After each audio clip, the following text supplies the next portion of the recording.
Welcome to the National Indian Gaming Association's The New Normal. This week we will be talking about tribal sports betting is good for Washington. My name is Ashley Cope and I'm the marketing manager for the Indian Gaming Trade Show and Convention. I just wanted to share a few housekeeping tips before we get started. Everyone is muted by default except for our speakers. If you have any questions during the presentation, please type them into the question or chat box and they will be brought up at the end. This session will also be recorded and available on our website. Now, without further ado, I would like to introduce Victor Rocha, Conference Chairman of the National Indian Gaming Association. Thank you, Ashley. Good afternoon, everyone. My name is Victor Rocha. I'm the Conference Chairman of the National Gaming Association. My co-host, Jason Giles, is not here today. He has a family issue and he'll be back next week. And before we start, we apologize that we've been missing for the last 3 weeks or something like that. But we've been working on the agenda. It's been a real bear. I think we've created probably one of the best shows that we've ever done. I think the content is phenomenal. I think the issues that we're going to be covering are very timely and very important. So I'm very proud of what we've done. So again, I apologize that we've been missing for 3 weeks. There's a lot of webcasts out there, so I'm sure you guys weren't bored or had a time finding a webcast out there. So listen, this is a great show. I really feel fortunate to have this one. First of all, it's one of our guests, Ron Allen, was scheduled to be here, but when you're someone like Ron Allen, you're usually pulled in a million different directions, and he had meetings up on the Hill in Washington, so that's why he couldn't be here. But we have our friend, and I believe Jerry, you're his brother, right? I am. I'm the youngest of the 4 brothers, so that's correct. Yeah, another one of the. I think if you guys have heard me speak before, you know how impressed I am with. So it's no big secret that I think there's something special up in the Washington area, and people like Billy Frank and Joe Dela Cruz and Ron Allen and Jerry Allen and Glenn Smithson even. So so again, we would like to welcome our guests. We have Jerry Allen, the CEO of Cedars Casino, and also tribal member from the Jamestown S'Klallam Tribe. And then also we have Glenn Smithson, and you're the GM, right, Glenn? That's correct. That's correct. Jerry has put a lot of trust in me to kind of steer the ship a little bit as we head down this sports betting path. It's been a fun and exciting world so far. Wow.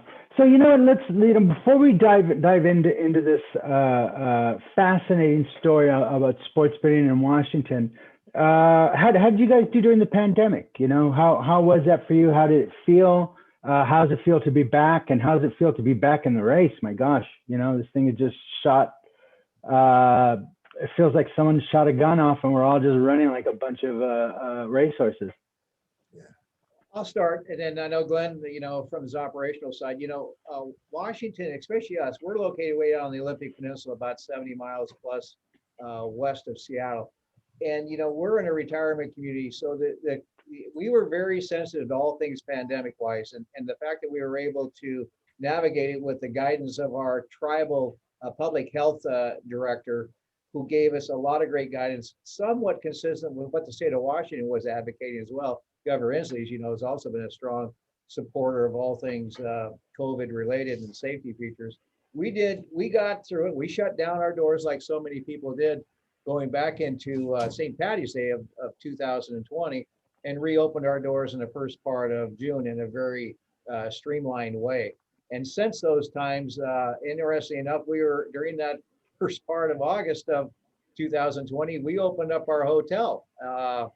Which, as everybody knows in gaming, just adding a hotel to anybody's gaming amenities was a huge deal for us. But it was really a cautious approach to adding that amenity during that time. So we were very fortunate to have some of those things in line, so there wasn't any really big disruption to that big investment that we were having happen. But I will say this: it was remarkable to come through it, and it was an experience we'll never forget. And I'll let Glenn speak more to how operationally it was working for us. Yeah, if I might add, like Jerry said, we get a chuckle out of it. He calls me the Dr. Fauci of Seven Cedars because I got to be so involved with all the nuances and all the best practices, everything COVID. Again, like you said, working with our health officer, our nurse triage line, policies and procedures with the HR department, the dissemination of information, not only to our guests, but to our staff, to just make sure we were doing it right, doing it as safe as we possibly could. As Jerry mentioned, being in a retirement community, we had to factor all those things. The look of our property was a little bit different, but I think that when people realized that we were doing what we were doing to keep them safe, they started coming out, because there weren't many entertainment options around in America during that time, and we were able to maybe give them a little relief, a little escape from what all of us were dealing with. So again, like Jerry mentioned, we came through, and I think we did it really well, and it's really nice to be out on the other side. Yeah, you know, I saw that in my own tribal casino. It was like in June when the tribal casinos probably opened up. We were shut down for 2 months for mine. It was like you just saw a lot of people, elderly, at-risk people. They were coming to the casinos because they knew it was safe. It was a place to be social. You get a warm meal in a cool place.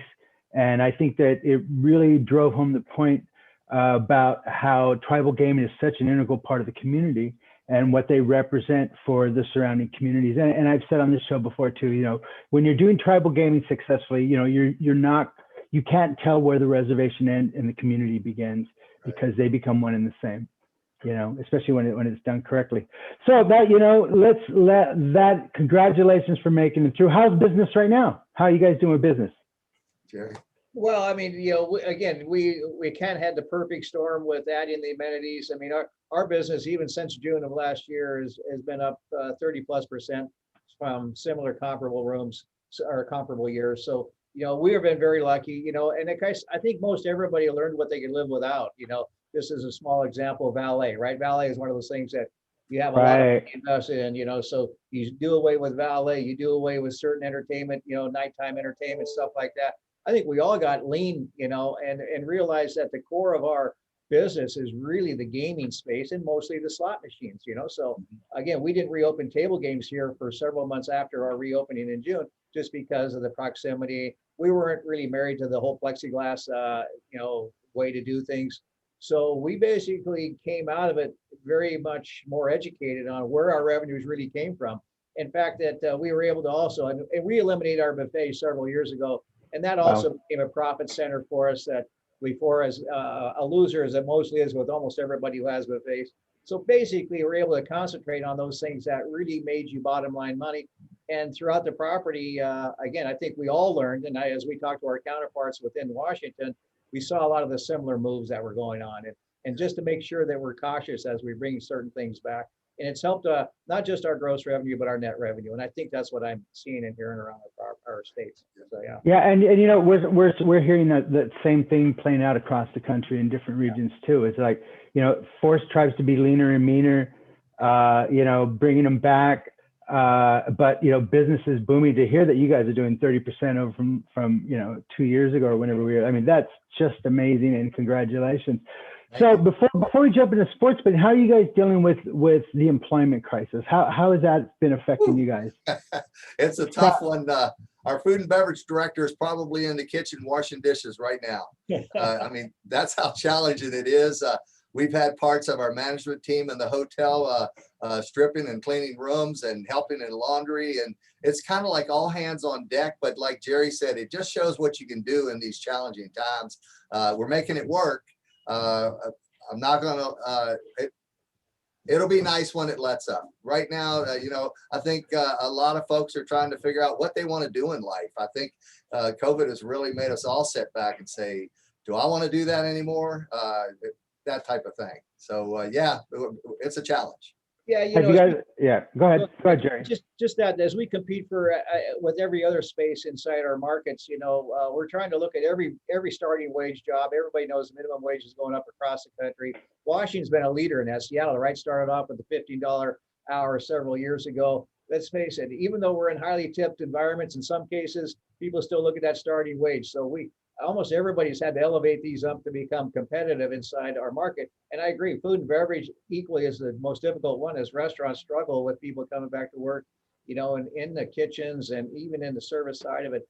So we're looking at enhancing all of our benefits. And as a small example, we have a C-store here too that, we're giving every employee 50 cents off a gallon for the short term, just to see how that's going to work to help offset a little bit of their daily and weekly costs. And we'll probably stick with that program going forward, but we're looking at every single way to help them during these times as well. So, yeah. Wow. And, Victor, if I might add, essentially, we're truly, yes, our business is up, but we're trying to share it with our staff.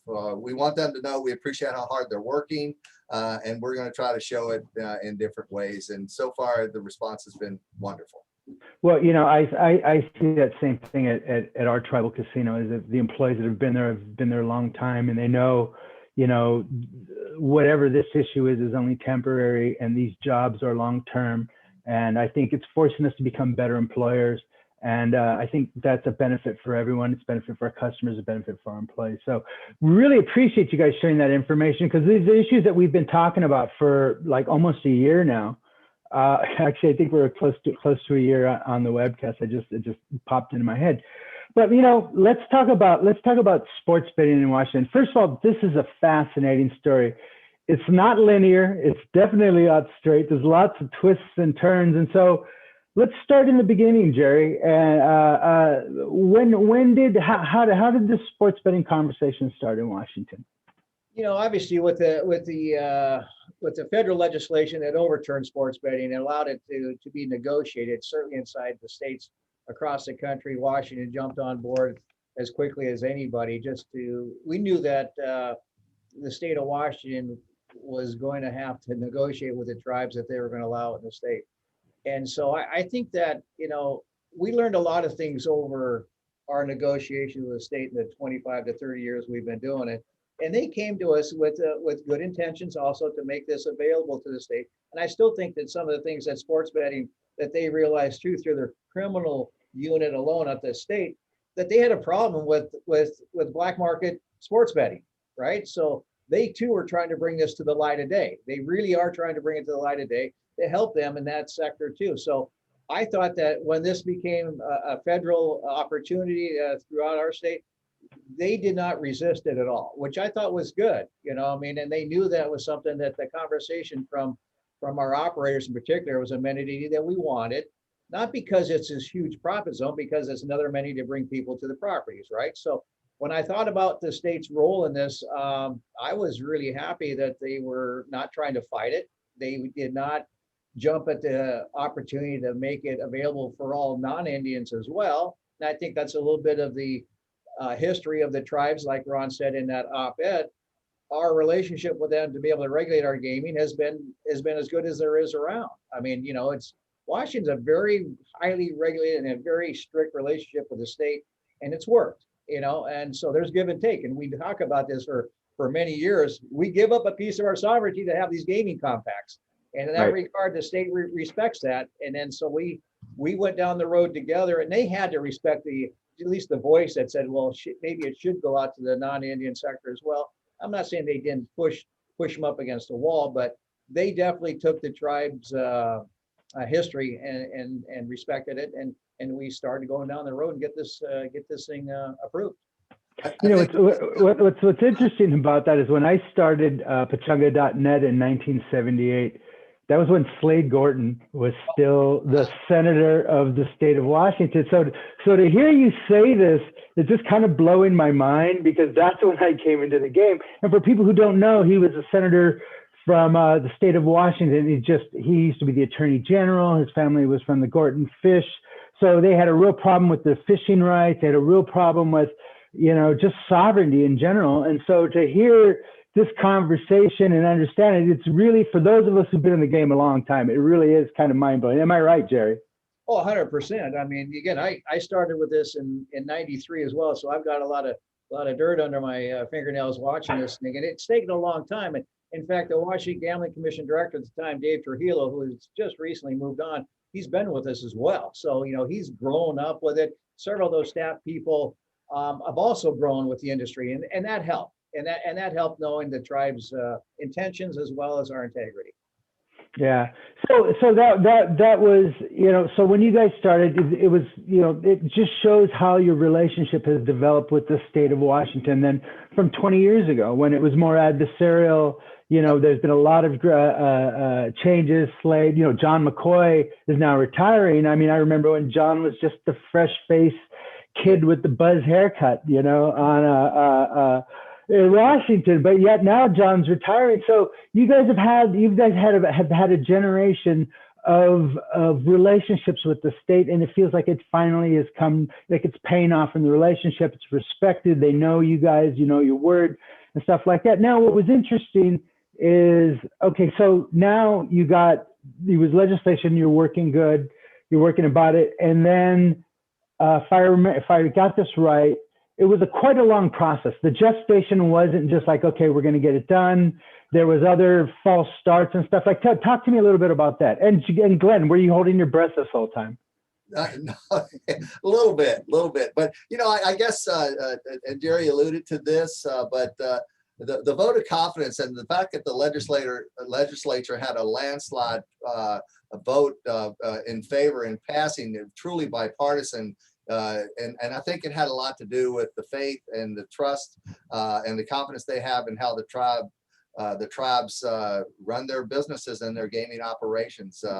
It speaks volumes. There was an independent survey, Jerry, correct me if I'm wrong, but the approval rating statewide was over 70% of how the tribes are running their gaming businesses.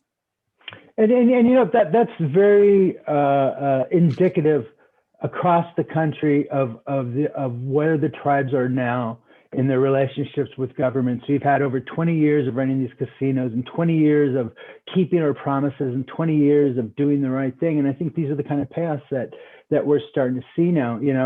Now, correct me if I'm wrong, I believe there was another false start. I think, how did that work? There was the bill, right? And then you guys had to wait a while. And then was it the governor didn't sign it? And then you had to wait another cycle or something like that? Again, I may not be the perfect expert. I wish my older brother could speak to that part of it. Washington was really slow, in my opinion, because they were trying to do so much work out there. There were certain pieces of their staff that was out doing their groundwork. I mean, going to Pennsylvania, going to Connecticut, going to Mississippi. If I had had my druthers, and of course they never listened to the little brother, just so you know, Victor, but I'm like, would you guys just go down to Nevada, who's been doing it for 6 decades, talk to those people who have been the experts and find out and if you come back with questions, that'd be the way to do it. But they did spend a lot of time walking around or flying around the country, trying to find out what these other jurisdictions were learning. Well, that's applaudable, but that took a lot of time because, like everybody, and to defend them, I would say that they're trying not to make any mistakes as they were trying to approve the regs that were going to come in place with it. And so that's what happened there. And there was staff that, remember now, the Washington Gambling Commission staff had zero experience in sports betting, zero. So that means that they were entrusting themselves to Brian Constantine, who come out of the AG's office. There were a couple other inside the staff that were trying to learn how the licensing processes work. And so there was the learning curve from them that we had to stay patient with because they just didn't have that, and without the influx of somebody on their staff that had all this great sports betting experience, we had to be patient with their just their process. It was difficult. It was painful at times, especially as I looked to the South and I saw Oregon, just a couple of years ago, approve it, and they were in the game in 4 months, right? And now granted, they're total mobile down there when it comes to it, but nonetheless, I'm like, guys, this can be done quicker in this, but it's not their strength to look around. Like, well, Washington's probably like a lot of states. They want to learn it themselves as opposed to trying to take too much from somebody else, which I'm not a big fan of, but that's Right. really what was going on. They were really trying to figure out how to build the watch instead of trying to figure it out from the other side. Right. Oh, wow. We have a little philosophy here too. Yeah. So you know what? So in this story, all of a sudden, so the pandemic ends. So everybody's talking about sports betting. We get a big rush over in the summer, and then all of a sudden in January, SB 5212 is introduced, and this is a bill that would legalize statewide mobile sports and retail wagering. at the state's card rooms and racetracks. And now one of the other issues here is, because this is about mobile now. Now we're talking about mobile. You know, one of the things with the sports betting, you guys didn't have a mobile component. You guys are doing retail. What is this about? Well, I think we had heard too many times from the state that that was going to be a deal breaker, that if we were going to try to push this bill through and get it passed, that mobile betting was a non-negotiated item. It was something that, Washington, the legislators pride themselves on being a conservative state. And I think I'll sit and tell you that there are times I don't think that's true at all. But the fact that they were listening to the college presidents as an example, you know what I mean, who says, God forbid, if you're going to do it, make sure we can't bet on our college teams. As we take a pause there, I'm saying, well, what did Nevada learn by? What did that do? Simply drive it all back underground still. But they were so cautious through these legislators. Mobile gaming scares them. And there's a really strong problem gambling supporter on the gambling commission, Julia Patterson, and her voice was certainly heard through this process that said, we attack problem gamblings in this way, and this looks to me like, how do I control the underage person on mobile gaming? How do I do all these nefarious protections against other consortiums, that sort of thing? So they were scared of mobile betting there, and sadly they didn't reach out again to find out why mobile game is probably safer than what we're doing today, because everything's got a DNA attached to it. But nonetheless, the conversation was, we don't like mobile betting because of underage playing possibilities and other things that go along with it. And so without the ability to say, they really kept at least coaching us, say, if you try to push too hard with it, we don't think you're going to get it passed. And so with that, I think that's why the tribe said, okay, we'll grab for it now. Now, there are some operators that wanted strictly retail business. They wanted to drive everybody to their properties. They thought that this is where this could be a benefit rather than have somebody sit at home and do their mobile betting. I get that argument. I think there are revenue history that says that's not exactly the truth, but I don't want to get deep into that discussion. So you had some people that said, okay, we like the idea that they got to come into our place instead of sitting on their phones. So that's how it came about. And this argument is the same one that's being used across the country. You're seeing what just happened in Florida. They had a mobile component, but they wanted to get the bill passed. They wanted to get sports betting passed. And then a lot of the strategy for the tribes is, we'll come back to that later. Let's get sports betting established.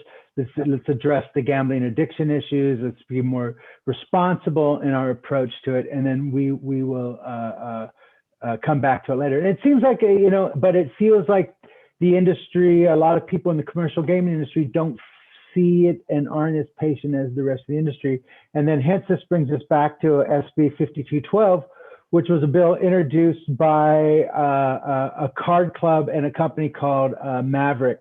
Now, Maverick is an outside gaming company. They're based out of Nevada, and they had a guy leading it, Eric Pearson, who said he's Native American. Trust me, I'm a Native American. You can trust me. And they basically got really aggressive and said, we're going to do this regardless. And their strategy is buy all the card clubs. And this is a business strategy in sports betting. If you're going to make money, you're going to get into sports betting. You push for the card clubs. And this is the same thing that you're seeing in California also, which is this fight with the tribes and the card clubs and stuff like that. So tell us a little bit about SB 5212 and a little bit more about this relationship and this bill, and what it means in Washington. Well, I mean, I'll start, and Glenn, you can add in too. I mean, it didn't surprise me that they did that. For this guy to go around and buy up 19 licenses in the state of Washington, they feel like there was an opportunity that not just for sports betting, they're still trying to get into electronic gaming, right? Card rooms are card rooms, and their numbers are published. We've always watched them. We know what kind of business they do. Some are extremely profitable, some are very limited. Sports betting was that they wanted, first and foremost, they really want to get mobile betting. If you take a look at what they're trying to do, they're trying to get mobile betting because they know the numbers, right? So I always felt like when they started to make that lift, and of course the state knows, they give it this bill goes and we get it all too, right? So but I think the tribes again did an incredible job of differentiating themselves between Maverick and where the money goes. It goes out of state. It goes down to Nevada, goes back to Malaysia, wherever their funding comes from. And the tribes really did a good job of messaging to the legislators and through our hearings that this money stays home. This stays in the state of Washington. And Victor, I've been saying this for many, many years. Every time I go down and testify or something like that, people ask about, well, what is Indian gaming doing for the state of Washington? I said, go visit these reservations. Go out to the Hoh Reservation. Go out to the Quileute Reservation. All these in the remote that we have a very unique revenue sharing program, a little bit like California. And you'll see what this money's done in the last 20 years. And then you're going to tell me, you want to go down to Nevada and see what that Maverick money is going to do for the state of Washington. They're two different animals, right? So, and I think that we have pounded that message in very, very, very, very often. And I still say it. Now, those guys are in the I-5 corridor, the Muckleshoot, Puyallup, Tulalip tribes in particular, that everybody gets to see, because that's the population of Washington. And so they will sometimes go visit those things. But I said, I tell time out every time. Go visit Colville Reservation. Go visit the Yakima Reservation. Go visit the Kalispell. When you start seeing what it's doing for these small, really, really desperate communities, and see what it's done in the last 20 years with these gaming revenues, you'll see the difference of what these things did. So those are some of our messages to the legislators and how we really battled that, that bill that Maverick tried to come up against. I think Maverick realized they were going up against a 500-pound gorilla because of the work that we have done, again, the last 20 plus years, educating our local legislators. And I think almost all tribes they should be commended for doing what they're doing with their local politicians. Yeah. Well, it's not uncommon to see this outsider strategy for tribal gaming.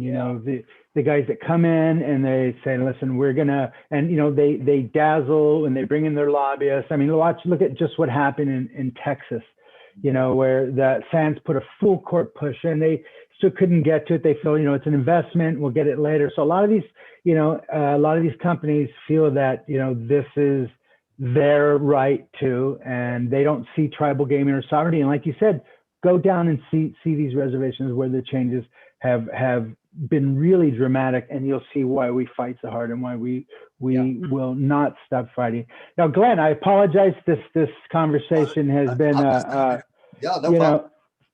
So where you said you're out on the peninsula. You said you're west of Washington, right?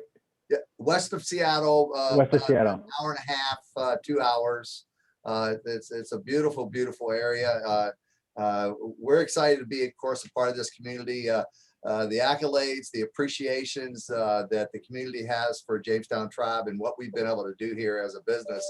Like Jerry says, it's such a wonderful impact on the tribal community, but it's also a wonderful impact on our local community. Yourself as a tribal member that has a resort and gaming and hospitality. The fallout's tremendous, and so we've done some good things here.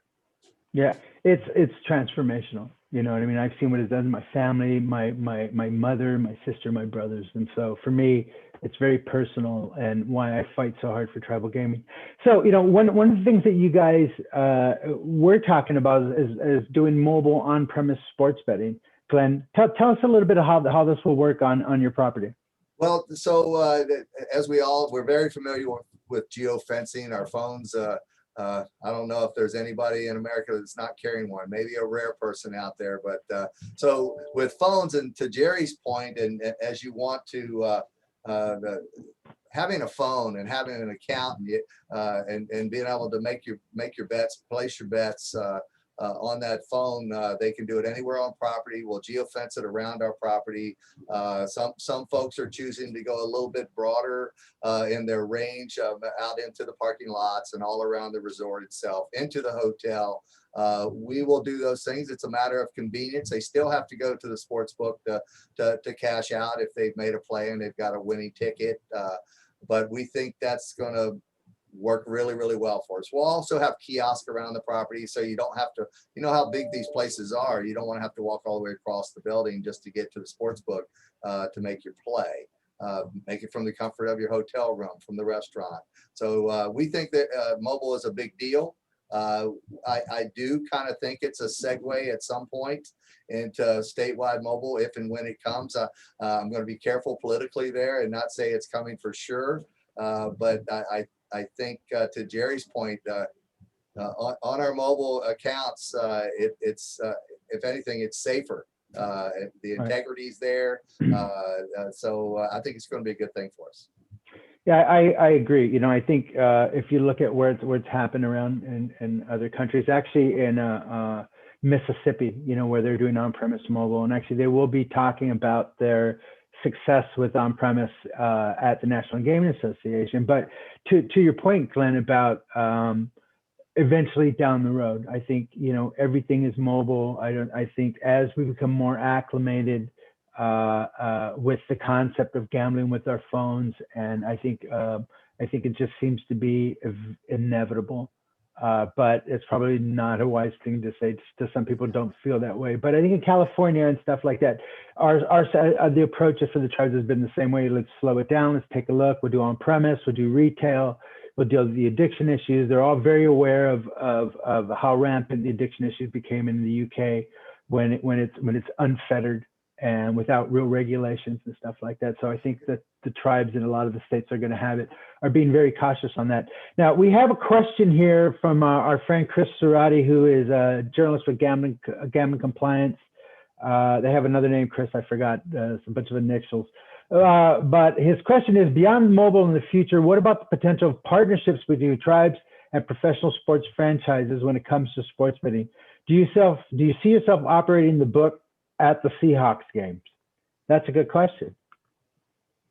Jerry, I'll let you have that one. Oh, I mean, you know, we're a long ways away from that yet. I mean, I think, you know, there's already been a relationship established. Again, the major I-5 properties, Puyallup and Muckleshoot, Snoqualmie, and Toledo have all already created large marketing buys with both the Seahawks and the Mariners, et cetera. I mean, we see this across the country, right? So they were already establishing that. The idea of being inside the sports arenas, I love it, right? And I love the whole idea of what they're doing with mobile messaging right now. When you go to a Seahawk game, I mean, everything's done from your seat. To advance that in the state of Washington is going to be even a longer trip down the road, simply because there's so much family activity. And again, the cautiousness that will come along with it. I love the idea from a spectator and a consumer, but I think from a regulatory standpoint, we're a long ways away from that. And so, but I like it. I mean, it's going to be a ways. At the very least, go ahead, Glenn.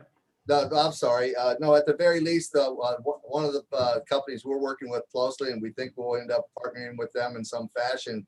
Like Jerry said, they're positioned nationally. They're on big networks and in coliseums, and if nothing else, I think we'll benefit from the exposure of the work that they're willing to do, the investments they're willing to make to get their name and possibly our name out there to everyone that goes to these venues. So in the end, I think it's going to be really good, even if there's not sports betting at those venues initially. Right. How about partnerships with sports betting companies? What are you guys seeing? I mean, obviously you don't have to expose your hand of what you guys are doing, but you know, I've seen that a lot of companies are coming up there. They're beating. It reminds me of tribal gaming, you know, 20 years ago, when everybody was beating a path to all the reservations to open up casinos. Now they're beating a path to the res to do with sports betting. But I know a lot of the major companies up there are doing partnerships and stuff like that. So it seems like, you know, people are preparing for it, and it seems like sports betting companies understand that it's going to be a while. It's a process. You know what I mean? Now, and by the way, and my point that I was going to bring up, Washington was one of the few states that had a state law that said you couldn't do online gaming. So you guys just had this law, and now you guys are moving. So this is an example of this conservative approach to online gaming and mobile. Would you tell us a little bit about what was that? That must have come from. That must have seemed like very difficult, because that was always the big thing, was that there was no mobile gambling in Washington. And there was God, I forgot that guy I used to follow on Twitter that used to, like, every year try to run a legislation to do gambling and stuff like that. I know you guys know what I'm talking about. It was up in the legislation every year too. So it was a very conservative state, and now it seems to have gradually changed its approach to gaming. Am I correct?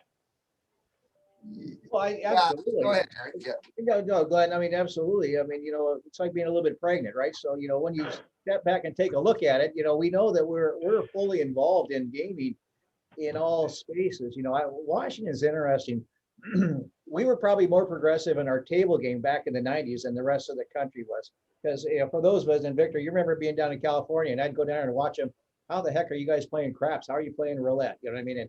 And Washington took a very probably practical approach back in the 90s when it come to table games and approving and running and regulating that sort of thing. So those parts of our business have been very normalized, shall I say. And I think what's going on now with sports betting, they really are taking a 20-year ago approach to what's going on. And that's why it's taken a while to get them to understand mobile gaming, the security of mobile gaming, the safety of mobile gaming.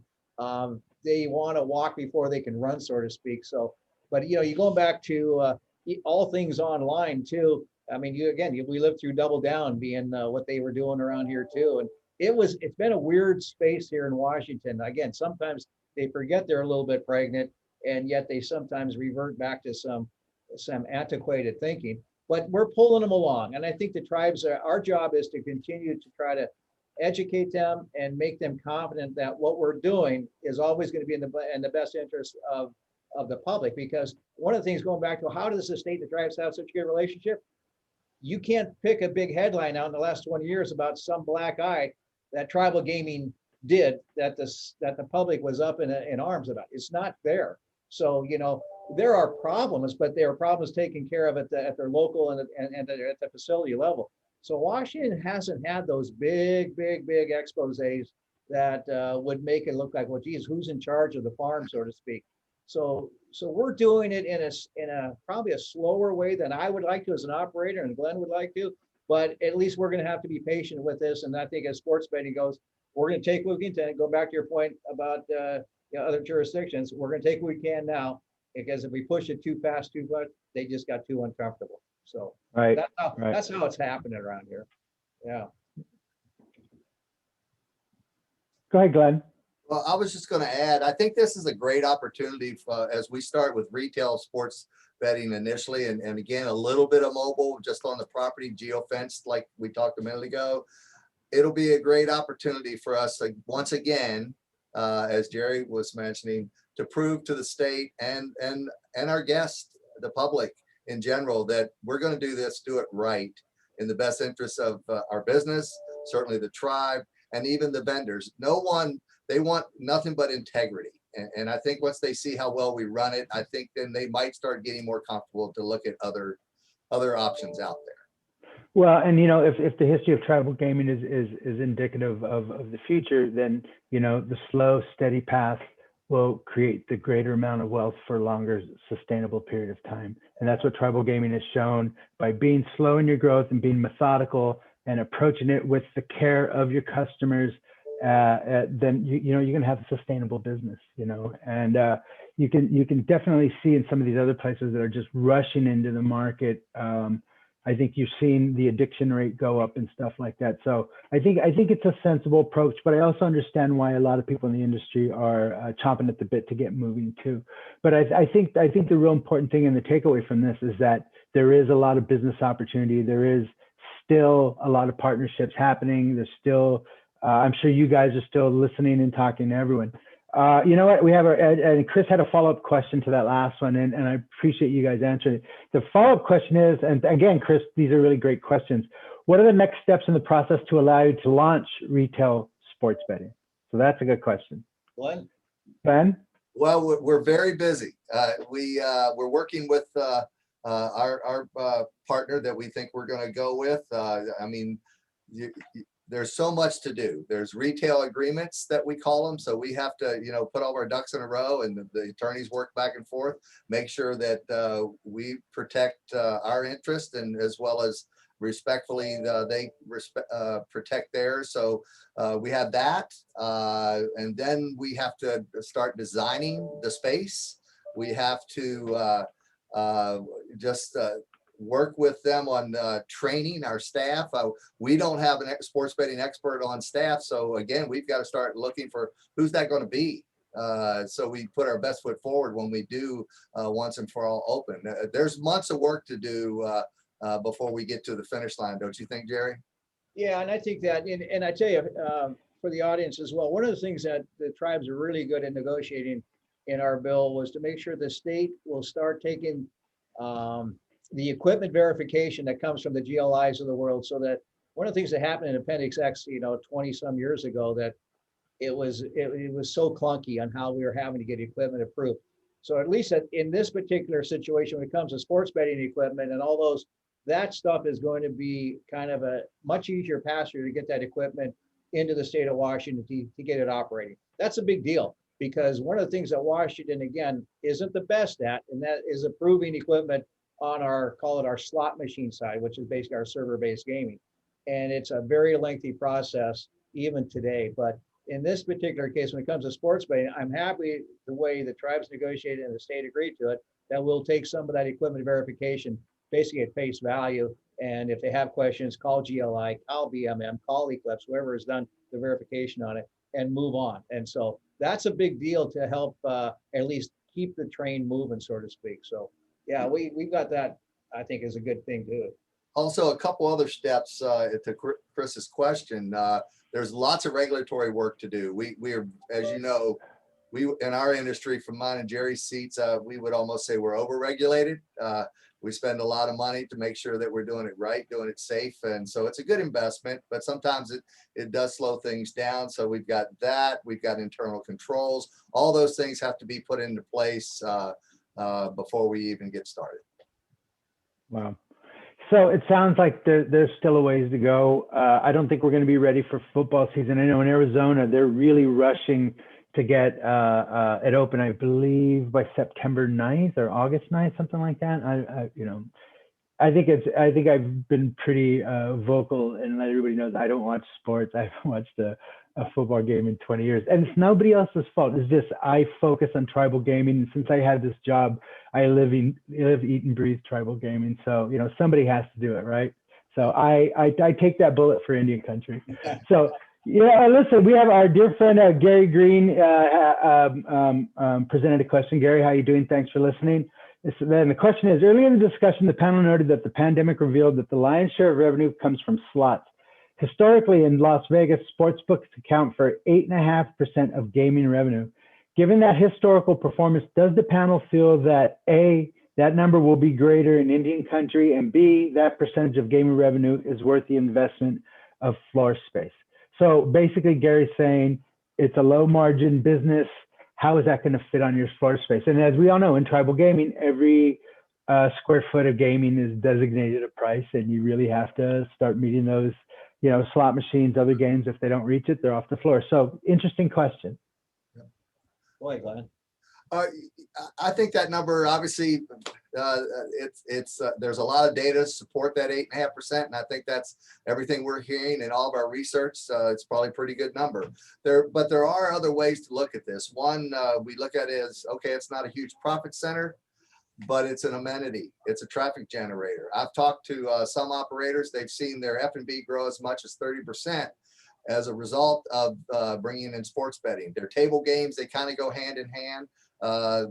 They have seen growth in their table games area, which we're not in a time where you see a lot of table game growth these days. So it's a pretty nice addition to our existing business. Yeah, I think that, it was interesting to me, and I went down and visited one of our friends down in Spirit Mountain in Oregon to find out what have they learned since they've opened their sports book. And I wasn't even thinking about this, Victor. You say you're not a sports person. I'm not a UFC guy. And he was telling me about how big the UFC fights are inside their revenue. And I said, well, I guess it makes sense because they're over within like 2 minutes. You know what I mean? But that generation that's watching that stuff, that's doing that betting, of course, it's such a younger generation. Sports betting typically is mostly older, right? And so I think that the marketing plans that people are going to put in place and the things that are going to be bet on is going to be different than what we saw in Nevada, say 20, 30 years ago, because typically it was the NFL and it was college basketball, right? Those are the two big events that everybody bet on. And yet what I'm hearing and seeing, like Glenn said, it's growing. And so, and I guess it's just a product of people being on their devices all the time now. So they want instant gratification of what's happening. And so the straight bets on Seahawks against the 49ers isn't the big deal anymore. It's like, how many is he going to pass on the next play or what? Everything in game is really what's going on to make sports betting popular now. The old school about, again, straight up betting, Seahawks against 49ers, that's not where it's at anymore. It's everything else that's building the value inside having these sports books on your property. So that's the fun part. I just read in the last couple of days about some guy makes a small bet and makes $1.2 million over, I think, in England on some damn thing, because Harris English had to sink the last putt on a playoff to win it. You know what I mean? It was like a 6-leg parlay. That's what people are buying, nowadays. So it's going to be fun. It's going to be fun and not meant to, hopefully crush people's pocketbooks.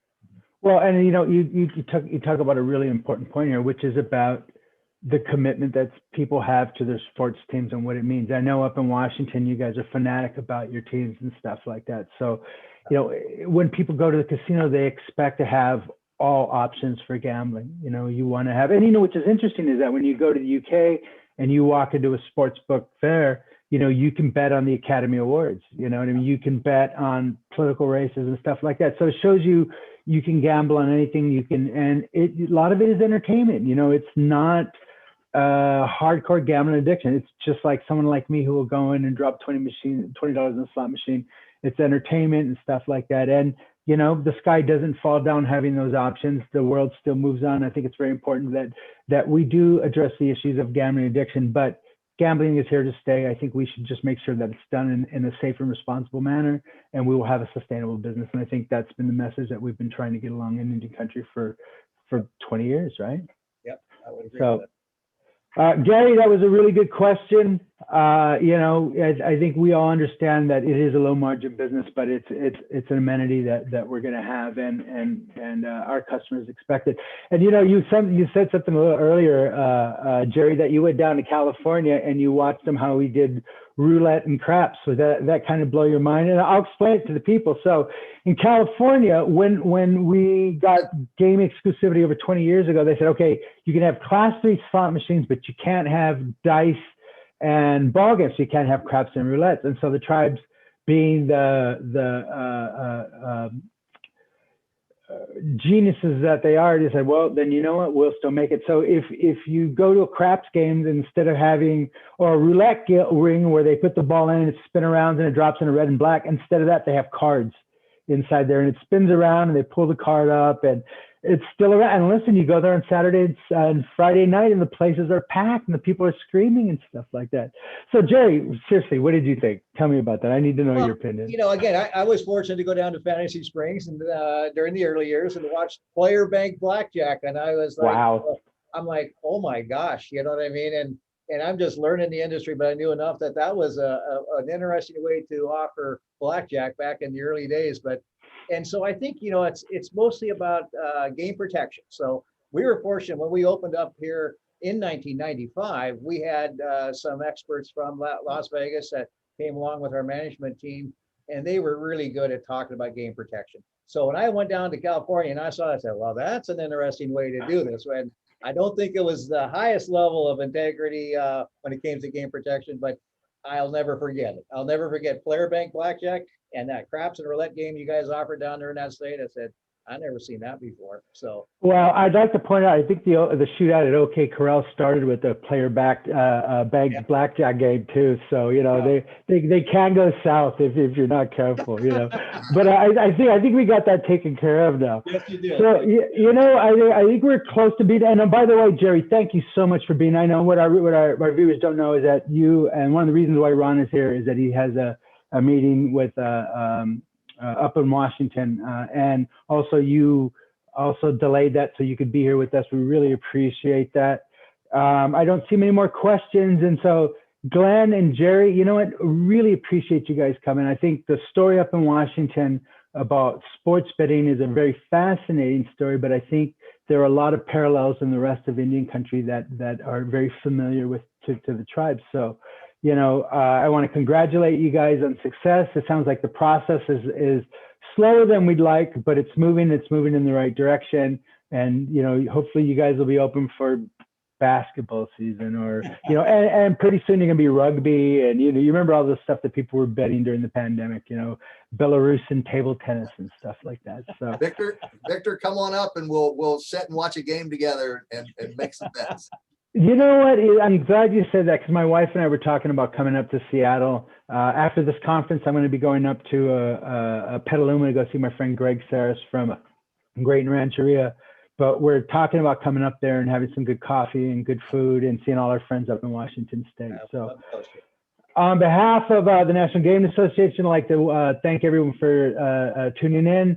I'd like to thank our guest, Glenn Smithson, the GM to the Cedars Casino, and Jerry Ellen, our friend, for the CEO. And also, Jerry will be speaking at the National Indian Gaming Association. Thanks for agreeing to be that. That's going to be fun. Ron Allen, we have him. He's going to be giving a keynote on Monday, and that's going to be fun. I can't wait to hear that one. I'm going to get him all worked up before, too. I'm going to get him all worked up. I'm getting like his head all out of steam, because Ron is the best when he has a head full of steam, man. Walls shake, so. Again, thank you very much. Thanks to all our guests. We will be back next week, I promise, and let you know we'll see you guys all in July at our conference. So thank you very much. Thanks, everyone. See you guys next week. Thank you. Thank you. Goodbye. Pleasure.